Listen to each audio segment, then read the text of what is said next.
Hello students, कैसे हैं आप सभी लोग। मैं हूं Puja Singh and welcome back to my channel accounting master class. तो चलिए फिर आज का लेक्चर हम लोग स्टार्ट करते हैं। इस समय जो चैप्टर हम लोग पढ़ रहे हैं बिजनेस मैथमेटिक्स सब्जेक्ट का, वो है साइमल्टेनियस इक्वेशन। एंड इस चैप्टर पर आज मेरा फोर्थ लेक्चर वीडियो है, फोर्थ एंड कह लीजिए लास्ट लेक्चर वीडियो है। साइमल्टेनियस इक्वेशन मैं डिटेल में पिछले 3 लेक्चर वीडियो में पढ़ा चुकी हूँ, बहुत सारे हमने क्वेश्चन किए हैं। आज हम इस लेक्चर में कुछ और क्वेश्चन करेंगे। आज बेसिकली हम करने वाले हैं वर्ड प्रॉब्लम। देखिए साइमल्टेनियस इक्वेशन मैंने डिटेल में पढ़ाया, ठीक है। इसके 5 मेथड्स होते हैं साइमल्टेनियस इक्वेशन को सॉल्व करने के। वो पांचों मेथड हमने डिटेल में पढ़े, हर मेथड पे न्यूमेरिकल किया, ठीक है। लेकिन अब हम पढ़ने वाले हैं what is the practical application of this concept. ये जो साइमल्टेनियस इक्वेशन का जो कॉन्सेप्ट है, इसका प्रैक्टिकल एप्लीकेशन हम पढ़ने जा रहे हैं। मतलब रियल लाइफ में कौन कौन सी ऐसी प्रॉब्लम है जिनको सॉल्व करने में ये जो कॉन्सेप्ट है साइमल्टेनियस इक्वेशन हेल्पफुल रहेगा, राइट। और एक बात और है, ये जो बिजनेस मैथमेटिक्स सब्जेक्ट है, इसकी सेपरेट प्लेलिस्ट मेरे चैनल पे बनी है, डिटेल में मैंने पढ़ाया है। एंड इस सब्जेक्ट पे आज मेरा 73 लेक्चर वीडियो है, ठीक है। ऑलमोस्ट जितने भी टॉपिक हैं बिजनेस मैथमेटिक्स के, वो सब मेरे चैनल पे अपलोडेड हैं। बस कुछ टॉपिक रह गए हैं जो अभी मैं कवर करा रही हूँ, ठीक है। और एक बात और है, ये देख लीजिए, इस चैप्टर में मैंने ये सारे टॉपिक डिटेल में आपको पढ़ाए हैं, ठीक। सारे टॉपिक हो गए हैं। आज हम करने जा रहे हैं वर्ड प्रॉब्लम। साइमल्टेनियस इक्वेशन की जो वर्ड प्रॉब्लम है, वो आज के लेक्चर में हम करेंगे, जिसमें हम डिफरेंट टाइप के क्वेश्चन जो होते हैं वो आज के लेक्चर में हम सॉल्व करेंगे, ठीक है।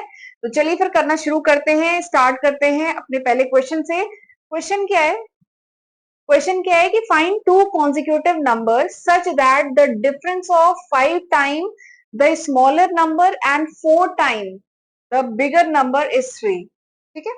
क्वेश्चन कह रहा है कि आपको दो कॉन्जिक्यूटिव, पहले तो मैं बोर्ड को डिवाइड कर लेती हूँ 3 सेक्शन में। क्वेश्चन कह रहा है कि आपको दो कॉन्जिक्यूटिव नंबर फाइंड आउट करने हैं। कॉन्जिक्यूटिव नंबर मतलब होता है लगातार नंबर जो होता है, ठीक है, दो कॉन्टिन्यूअस नंबर।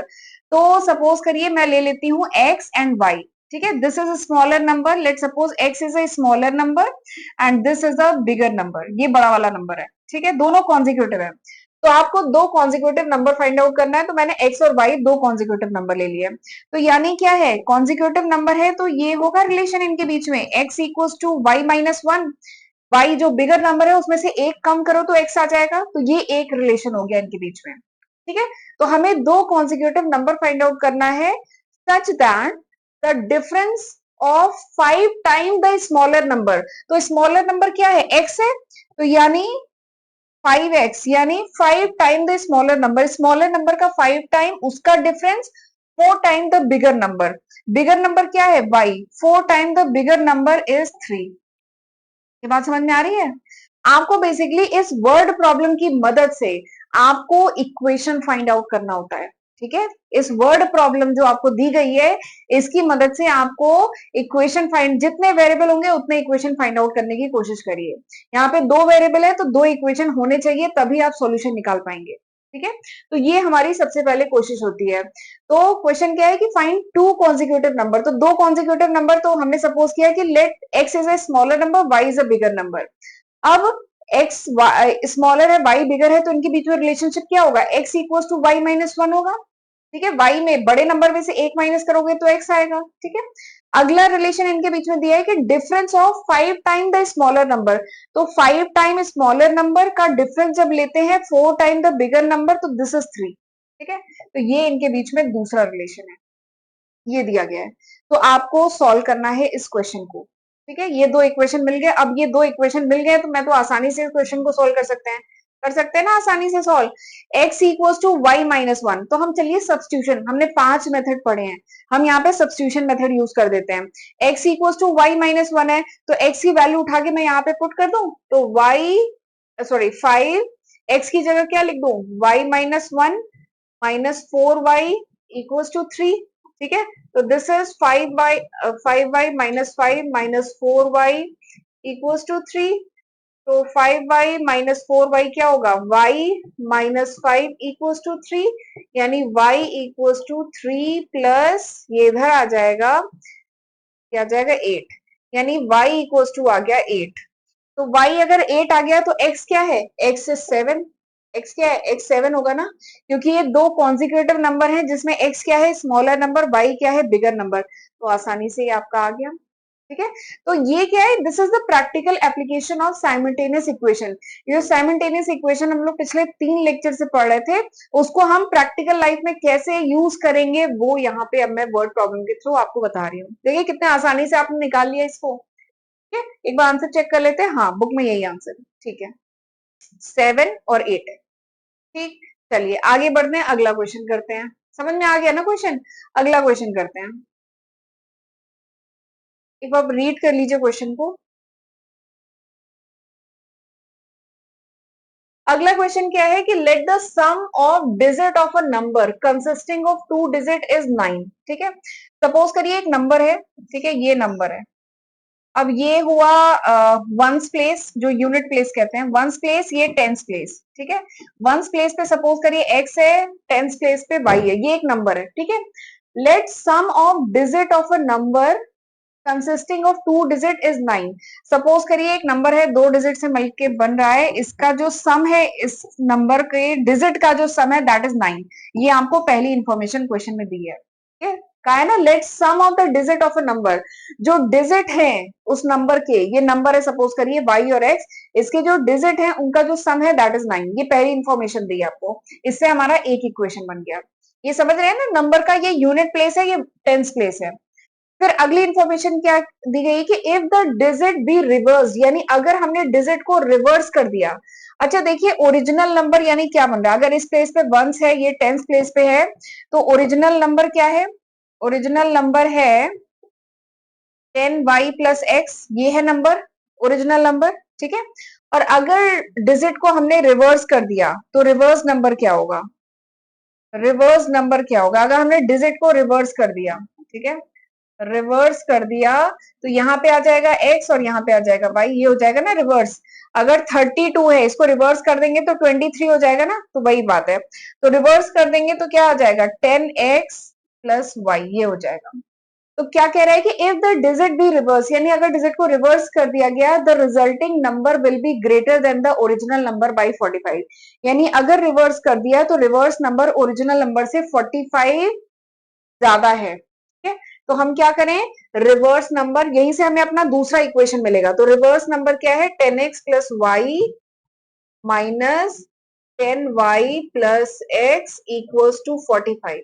यही बात कही गई ना, if the digit be reverse, अगर इसको रिवर्स कर दिया गया तो जो रिजल्टिंग नंबर है will be greater than the original number, यानी ये नंबर ओरिजिनल नंबर से ग्रेटर होगा 45 से। तो आपको नंबर पता करना है। तो आपने देखा मेरा एक इक्वेशन ये निकल आया, दूसरा इक्वेशन ये है। ठीक है, बस इन दो इक्वेशन की मदद से सॉल्व कर दीजिए, एक्स और वाई की वैल्यू निकल आएगी, जहां से आपको आंसर पता चल जाएगा। तो चलिए करें, इसको क्या लिख सकते हैं, 10x plus y minus 10y minus x equals to 45।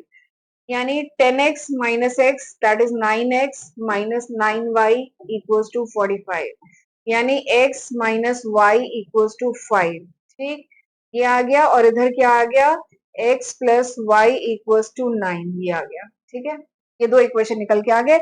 अब इसको सॉल्व करने के लिए मैं क्या करूं, कोई भी मेथड यूज कर सकते हैं, हमने 5 मेथड यूज पढ़े हैं। तो इसको सॉल्व करने के लिए अगर मैं this equation and this equation को ऐड कर दूं तो क्या हो जाएगा, माइनस वाई और प्लस वाई कट जाएगा, तो ये क्या आ जाएगा, 2x इक्वल्स टू 14, यानी x इक्वल्स टू 7, ये आ गया। x इक्वल्स टू 7 आ गया, और कहीं पे भी पुट कर दीजिए तो y इक्वल्स टू कितना आ जाएगा, 2 आ जाएगा। यहाँ पे मैंने x इक्वल्स टू 7 पुट किया तो 7 इधर आ जाएगा, तो y इक्वल्स टू 2। ठीक है, तो ये आ गया। तो हमें क्या पता करना है, फाइंड द नंबर, नंबर पता करना है। तो नंबर क्या होगा, y equals to 2, x equals to 7, तो यानी नंबर क्या है, 27। This is the answer. तो इस तरीके से किया जाएगा क्वेश्चन। तो आपने देखा बहुत आसान है क्वेश्चन, बस इक्वेशन जब हम निकालते हैं तो वो इक्वेशन निकालते समय हमें थोड़ा सा ध्यान रखना है। ठीक है, और जब उसका कैलकुलेशन करेंगे तो साइन का ध्यान रखना है, जहां पे प्लस साइन है, माइनस साइन है, वो सब ध्यान रखते हैं। ठीक, चलिए अगला क्वेश्चन करते हैं। A father ages 3 time that of his son, एक फादर है जिसकी एज 3 टाइम है उसकी सन की एज की। 15 year ago father age was 9 time that of son, find their present age, इनकी प्रेजेंट एज फाइंड करो। ठीक है, तो कैसे होगा ये एज वाले क्वेश्चन कॉम्पिटेटिव एग्जाम में भी बहुत पूछे जाते हैं, प्लस आपके यूनिवर्सिटी के एग्जाम में तो आते ही हैं। तो इसके लिए हमें सपोज करना पड़ेगा कि let the son's age is, son's age, suppose करिए सन की एज है x, and let the father, जो फादर है उसकी एज हम सपोज करते हैं वाई है, ठीक है। हमने माना सन की एज है एक्स, फादर की एज है Y. A father ages 3 time that of a son, यानी जो फादर है वो क्या है 3 time that of a son. ये हमारा पहला इक्वेशन निकला है। फादर की एज क्या है 3 गुना है सन की एज से, तो सन की एज को 3 से मल्टीप्लाई करें तो फादर की एज आ गई, तो ये आ गया इक्वेशन 1। 15 ईयर एगो, यानी 15 साल पहले father age was 9 time that of son, यानी 15 साल पहले, यानी क्या करें, फादर की एज में से 15 माइनस करें और सन की एज में से 15 माइनस करें, ठीक है, यही मतलब है ना कि फादर 15 साल पहले फादर की एज 9 टाइम थी दैट ऑफ सन, तो फादर की एज वाई थी, वाई में से हमने 15 माइनस किया, सन की एज एक्स है, एक्स में से 15 माइनस किया, तो फादर की एज क्या है 9 टाइम। ये बात, ये वाला इक्वेशन समझ में आया। फादर की एज में से 15 माइनस किया, सन की एज में से 15 माइनस किया, तो क्या कह रहा है कि सन की मतलब फादर की एज क्या है 9 टाइम है, तो मैंने ऐसे फ्रैक्शन के फॉर्म में ऐसे करके लिखा है। तो ये इक्वेशन समझ में आ रहा है ना कि फादर की एज 15 साल पहले डिवाइड करेंगे सन की एज से, तो कितना आएगा 9/1 आएगा, क्योंकि कितनी थी 9 गुना थी, ठीक है। तो दिस इज इक्वेशन सेकेंड। तो हमें 2 इक्वेशन मिल गए हैं, तो बहुत आसानी से अब हमारा क्वेश्चन हो जाएगा सॉल्व, ठीक है। तो चलिए करते हैं, y-15 इक्वल्स टू 9x-15, ये आया। सब्स्टिट्यूशन मेथड यूज करते हैं, y इक्वल्स टू 3x है, तो इसको उठा के मैं इस इक्वेशन में पुट करती हूँ, y equals to 3x-15 equals to 9, और कहीं y है नहीं, x-15, ठीक है, ये हुआ। तो इधर होगा 3x-15 इक्वल्स टू 9, 9x-15, 9 जा कितना होता है, 15 को 9 से मल्टीप्लाई किया, 9 5 45, 13 135, ये हुआ। अब ये माइनस साइन है ना, इसको मैं क्या करती हूँ, -15 प्लस 135, इसको मैं इस तरफ ला रही हूँ, equals to 9x minus minus 3x, ये हुआ। तो this is equals to 6x, और इधर क्या हो जाएगा, 135 में से 15 माइनस करिए, कितना आएगा 120, क्या आ गया 120, यानी 6x इक्वल्स टू 120, यानी x इक्वल्स टू क्या हुआ 120 डिवाइडेड बाई 6, यानी ये डिवाइड करिए, दिस इज 20, यानी बेटे की उम्र निकल के आ गई, कितनी है प्रेजेंट एज, दिस इज 20, यानी सन की एज कितनी है अभी प्रेजेंट में 20, तो फादर की एज क्या होगी, फादर की एज है कितना 3 गुना सन की एज का, तो 3 × 20 दैट इज 60, यानी फादर की एज क्या है 60। बात समझ में आ गई। सन की प्रेजेंट एज कितनी है 20, फादर की प्रेजेंट एज आ गई 60, ठीक है। और एक और कंडीशन थी ना कि 15 साल पहले, तो 15 साल पहले सन कितने साल का था, 5 साल का था। 15 साल पहले फादर कितने साल का था, 45 साल का था। तो देखिए जो फादर है वो कितना था 9 टाइम था ना सन की एज का, तो इस तरीके से हमने क्रॉस चेक कर लिया। तो इस तरीके से किया जाएगा क्वेश्चन, तो ये बहुत आसान क्वेश्चन होते हैं। बस आपको खास बात क्या है, ये जो इक्वेशन आप बनाते हैं ना, ये इक्वेशन अगर आप सही बना लिए तो क्वेश्चन हो जाएगा आसानी से सॉल्व, ठीक है। इस इक्वेशन को बनाने में बस थोड़ा सा ध्यान रखना है, राइट। चलिए आगे बढ़ते हैं अगले क्वेश्चन पे, लेकिन उससे पहले मैं थोड़ा सा बता देती हूँ, मेरे चैनल पे हर दिन काफी न्यू स्टूडेंट भी आते हैं, तो उन्हें नहीं पता होता है कि मैं अपने चैनल पे कौन कौन से सब्जेक्ट कवर करा चुकी हूँ। तो एक बार देख लीजिए, ये सारे सब्जेक्ट मेरे चैनल पे आज की तारीख तक अपलोडेड हैं, सेपरेट मैंने प्लेलिस्ट बनाई हुई है, तो जरूर इसका फायदा उठाइएगा, इसकी हेल्प से पढ़िएगा, ठीक है।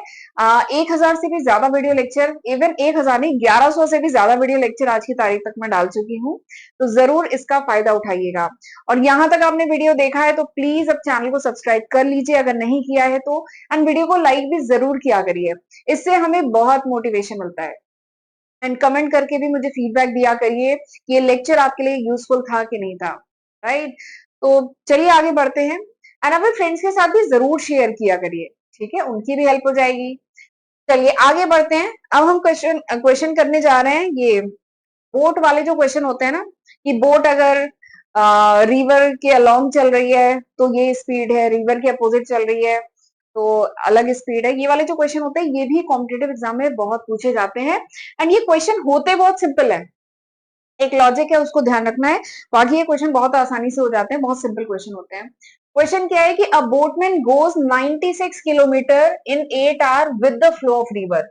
एक बोटमैन है जब रिवर के फ्लो के अकॉर्डिंग चल रहा है, ठीक है, तो वो 96 किलोमीटर ट्रेवल कर लेता है 8 घंटे में, ठीक है, अगर वो रिवर के अलॉन्ग चल रही है बोट उसकी, ठीक। But return in 12 hour against the flow, ये रिवर इधर चल रही है लेकिन वो अगेंस्ट द फ्लो जब चल रहा होता है तो यही 96 किलोमीटर इसको ट्रेवल करने में अपनी बोट से, ये इसकी बोट है, ये इसकी बोट है, ठीक है, अपनी बोट से इसे ट्रेवल करने में कितना टाइम लगता है, 12 आवर लगता है, ठीक। तो find the speed of boat and river, आपको बोट की और स्पीड, रिवर की स्पीड पता करनी है। तो ये हो गई आपकी रिवर, ये हो गई आपकी बोट, ठीक है, ये आपकी रिवर है, ये आपकी बोट है। तो इसमें हमें सपोज करना पड़ेगा, let the speed of boat, let the speed of boat, boat की जो स्पीड है सपोज कर लेते हैं हम x ले लेते हैं, x किलोमीटर पर आवर, ठीक है, and let the speed of river, जो रिवर है उसकी स्पीड चलिए ले लेते हैं y किलोमीटर पर आवर, ठीक। ये क्वेश्चन तो समझ में आया ना। एक बोटमैन है, वो 96 किलोमीटर की रिवर है सपोज करिए, तो वो जब रिवर के अलोंग जा रहा है तो 8 घंटे में ट्रेवल कर रहा है, बट रिवर के अगेंस्ट जब वापस आ रहा है उतना ही डिस्टेंस, तो उसे 12 घंटे लग रहे हैं। तो आपको बोट की स्पीड पता करनी है, रिवर की स्पीड पता करनी है। तो मैंने क्या ले लिया कि सपोज करिए, हाँ आपको दिख रहा है, तो मैंने ले लिया कि सपोज करिए जो स्पीड ऑफ बोट है that is x kilometre per hour, speed of river y kilometre per hour, ठीक है। हम फॉर्मूला जानते हैं, क्या फॉर्मूला जानते हैं, स्पीड इक्वल्स टू क्या होता है बताइए, क्लास 6 में पढ़ा होगा I think, speed equals to distance upon time, ये हमने पढ़ा है, बस इसी लॉजिक को यूज करेंगे, ठीक है। अब पहली कंडीशन ये है ना कि जब वो अलोंग द रिवर जा रहा है, ठीक है, रिवर के साथ जा रहा है तो स्पीड क्या होगी। अच्छा एक चीज, ये जो बोट आपने देखा होगा, बोट अगर रिवर के साथ चल रही होती है तो बोट की स्पीड बढ़ जाती है, क्योंकि रिवर की स्पीड और बोट की स्पीड दोनों बढ़ जाती है, ठीक है। बट अगर अपोजिट चल रही है, बोट इधर चल रही है रिवर इधर चल रही है, तो बोट की स्पीड कम हो जाती है ना। तो बस यही लॉजिक यूज करना है और ये फॉर्मूला यूज करना है, यही लॉजिक यूज करना है, ये फॉर्मूला। तो speed equals to distance upon time, तो जब वो रिवर के अलोंग जा रही है बोट तो स्पीड क्या होगी, दोनों की स्पीड जुड़ जाती है, ये है बोट की स्पीड और ये है रिवर की स्पीड, दोनों जुड़ जाएगी जब वो एक डायरेक्शन में जा रहे हैं। तो स्पीड ये हो गई। डिस्टेंस क्या है बताइए, डिस्टेंस है 96 किलोमीटर, अपॉन टाइम कितना लग रहा है 8 आवर, ठीक है। तो दिस इज इक्वेशन 1, ये हो गया इक्वेशन 1। दूसरा इक्वेशन देखते हैं कि जब वो अपोजिट डायरेक्शन में आ रहा है तो बोट की स्पीड क्या है x, रिवर की स्पीड अपोजिट डायरेक्शन में आ रही है ना, तो रिवर की स्पीड जो है बोट की स्पीड को कम कर रही है, तो नेट में स्पीड कितनी आएगी x माइनस वाई। ये बात समझ में आई। अगर रिवर इधर जा रहा है बोट इधर जा रहे हैं, दोनों अपोजिट डायरेक्शन में है, तो क्या होता है बोट की स्पीड कम हो जाती है, तो x माइनस वाई हो जाएगा। ये है बोट की स्पीड, ये है रिवर की स्पीड, रिवर की स्पीड बोट की स्पीड को कम कर देता है, ठीक है। तो this is speed equals to distance, distance is same 96 upon time. वापसी में समय कितना लग रहा है, ज्यादा समय लगेगा ना, बोट धीमे हो गई, अपोजिट डायरेक्शन में जब बोट चल रही है तो वो धीमे हो गई, तो टाइम ज्यादा लगेगा, तो कितना दिया गया है क्वेश्चन में 12 आवर दिया गया है, ठीक है। तो ये बन गया हमारा इक्वेशन 2, बस दोनों इक्वेशन बन गए, अब सॉल्व कर लो, ठीक। सॉल्व करने से पहले जरा एक चीज है, यहाँ पे कट रहा है, 8 वन जा और 8 को काटिए, ये आएगा 12, यहाँ पे आ गया 12, 8 वन जा 8 और 8 12 जा 96, ये कट गया, दिस इज 12, और ये 12 की टेबल में आता है 96, 12 8 जा क्या होता है, 8 टू जा 16 1, हाँ 12 8 जा 96 ये आता है, ठीक है। तो यानी इस इक्वेशन को अगर मैं थोड़ा और सिंप्लीफाई करना चाहूं तो ये हो गया x plus y equals to 12 and x minus y equals to 8, ये हो गया, ठीक। अब मैं क्या करूं, दोनों इक्वेशन को ऐड कर दूं, जरा मैं ऐड करूंगी तो क्या होगा, minus Y plus Y cut गया, this is equals to 2x equals to 20, यानी x इक्वल्स टू 20/2, यानी x इक्वल्स टू 10, यानी जो बोट की स्पीड है दैट इज 10, वो 10 निकल के आई। बोट की स्पीड अगर 10 है, ठीक है, x plus y equals to 12, ये इक्वेशन है, और बोट की स्पीड अगर 10 है तो y इक्वल्स टू क्या है 12 माइनस 10 दैट इज 2, ठीक है। तो रिवर की स्पीड कितनी निकल के आ गई, 2 किलोमीटर पर आवर, ये आ गई आपकी रिवर की स्पीड। और बोट की स्पीड कितनी निकल के आ गई, बोट की स्पीड आ गई आपकी 10 किलोमीटर पर आवर। ठीक है, तो इस तरीके से किया जाएगा क्वेश्चन। समझ में आ गया? ये बोट और रिवर वाले क्वेश्चन तो बहुत एग्जाम में पूछे जाते हैं, कॉम्पिटेटिव एग्जाम में तो ये क्वेश्चन आता ही आता है। ठीक, चलिए अगला क्वेश्चन देखते हैं। अगला क्वेश्चन ये डायमेंशन वाला है, रूम वाला क्वेश्चन है। देखिए क्वेश्चन क्या है, the length of A room is the length of the room is twice its breath. ठीक है, एक रूम है, इसको पहले मैं डिवाइड कर लेती हूँ। एक रूम है, इसकी लेंथ जो है this is twice as compare to its breadth. तो मैं लेट लेंथ इज, सपोज करिए length of the room is x and इसकी जो ब्रेथ है दैट इज वाई। ठीक है, तो इसमें क्या कह रहा है, the length of the room is twice its breath. ठीक है, तो यानी x इक्वल्स टू क्या है, 2y। पहला रिलेशन तो हमें ये निकल के आ गया इस इंफॉर्मेशन से कि जो लेंथ है वो ट्वाइस है इसकी ब्रेथ से। ठीक है, तो x इक्वल्स टू 2y ये निकल के आ गया। अगला क्या है, if the length is reduce by 5 meter and the breadth is increase by 3 meter, area remain same as before, find the length and breadth of the room. Length है x, breadth है y, तो इसका area क्या होगा।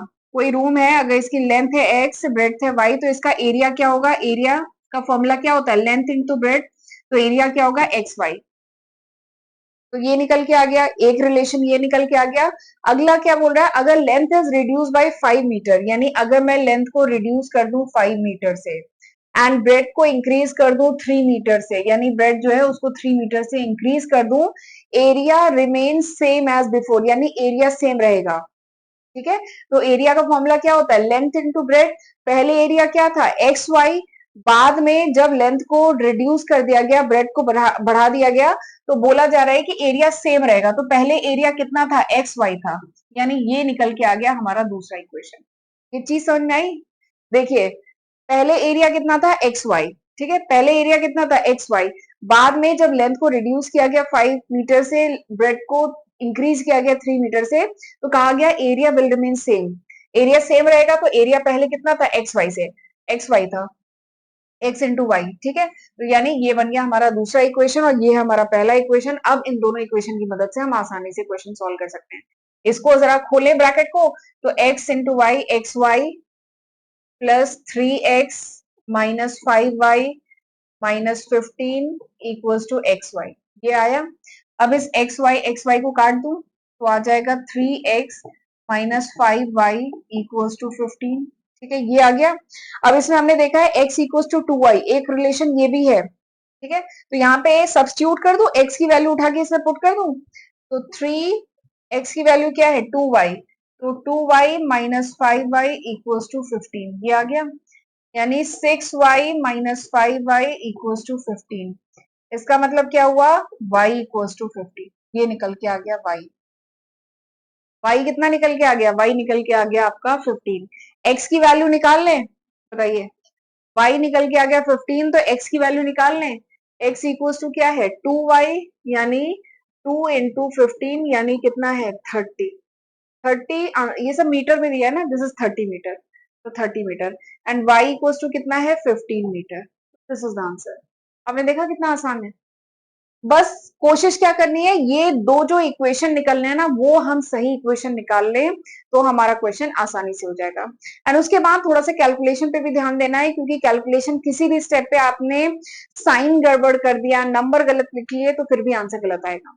ठीक है, तो इन दो चीजों का आपको ध्यान रखना है, बाकी ये क्वेश्चन बहुत इजी होते हैं। बस मेन फोकस करना है, ये जो दो इक्वेशन निकाले गए ना, तो आपको इस लैंग्वेज को समझ के ये दो इक्वेशन निकालने हैं। ठीक है, बस इस चीज का ध्यान रखिएगा, बाकी क्वेश्चन बहुत आसानी से हो जाएगा। तो चलिए आज हम यही तक रखते हैं। ठीक है, एंड इसी के साथ मेरा ये जो चैप्टर है ना साइमल्टेनियस इक्वेशन का, ये फिनिश होता है। ठीक है, मुझे कमेंट सेक्शन में लिखा था कुछ बच्चों ने कि साइमल्टेनियस इक्वेशन ये चैप्टर करा दीजिए, तो फाइनली हो गया है, चैप्टर खत्म हो गया है। और क्वेश्चन अगर रिक्वायरमेंट होगी तो मैं और करा दूंगी। ठीक है, अब अगले लेक्चर में हम लोग लॉग एंड एंटी लॉग का एक चैप्टर है बिजनेस मैथमेटिक्स में, वो हम अगले लेक्चर से स्टार्ट करेंगे। ठीक है तब तक मैंने जितना पढ़ाया है इतना पढ़ के रखिएगा एंड चैनल को सब्सक्राइब जरूर कर लीजिएगा अगर नहीं किया है तो, ठीक है, एंड वीडियो को लाइक भी जरूर करिएगा। तो चलिए तो मिलते हैं अगले लेक्चर वीडियो में, तब तक अपना ध्यान रखिएगा। God bless you.